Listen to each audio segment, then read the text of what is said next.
Hello friends, today we will be doing the idea plane. As we all know कि S.R. Ranganathan who is known as father of library science in India, उन्होंने classification के लिए entire work को 3 plane में divide किया था, idea plane, verbal plane, notational plane. So today we will discuss about idea plane. देखिए idea plane के अंदर उन्होंने 5 कैनन्स बनाए.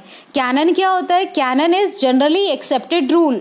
सो ये कुछ ज़्यादा भारी भरकम शब्द नहीं है. कैनन का मतलब जनरली एक्सेप्टेड रूल ही है. कैनन ऑफ कैरेक्टरिस्टिक्स इसके अंदर पहला कैनन आता है. किसके अंदर आता है? आइडिया प्लेन के अंदर आता है.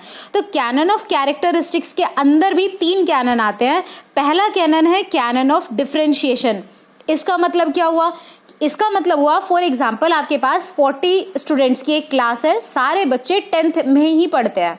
आपसे कोई कहे कि अब आप इन बच्चों को क्लास के बेसिस पर डिवाइड कीजिए जिस क्लास में ये पढ़ते हैं. आप क्या कहेंगे? कैसी बात कर रहे हो भाई, सारे ही तो 10th में, डिवीजन पॉसिबल ही नहीं है. तो यही कैनन ऑफ डिफरेंशिएशन कहता है कि जब आप किसी ग्रुप को डिवाइड करते हैं तो बेसिस ऑफ डिवीजन होना चाहिए. किस आधार पर डिवाइड करें? कुछ 2 चीज़ों के बीच में डिफरेंट चीज़ें निकलनी चाहिए जिनके बेसिस पर डिवीजन किया जा सके. आप जैसे मान लीजिए आपसे बोला जाए इसी क्लास को आप सब्जेक्ट लाइकिंग के बेसिस पर डिवाइड करिए, आप इजीली कर पाएंगे क्योंकि सबका सब्जेक्ट लाइकिंग सेम हो ही नहीं सकता है ना. तो वो कहलाएगा कैनन ऑफ डिफरेंशिएशन, जहां पर आप अलग अलग ग्रुप क्रिएट कर पाए किसी सर्टेन कैरेक्टरिस्टिक्स के बेसिस पर. अब सेकेंड कैनन क्या आता है?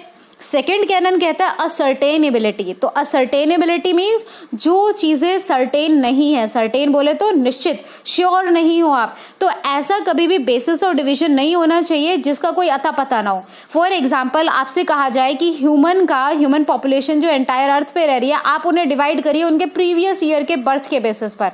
किसको याद है भाई प्रीवियस ईयर का बर्थ क्या था? किसी को भी नहीं याद, तो आप डिवाइड कर ही नहीं पाएंगे. तो ये कहलाएगा canon of ascertainability. Whenever you are dividing the group of a people you should have some certain criteria so that you can divide, है ना, डिफरेंशिएशन आप क्रिएट कर पाए.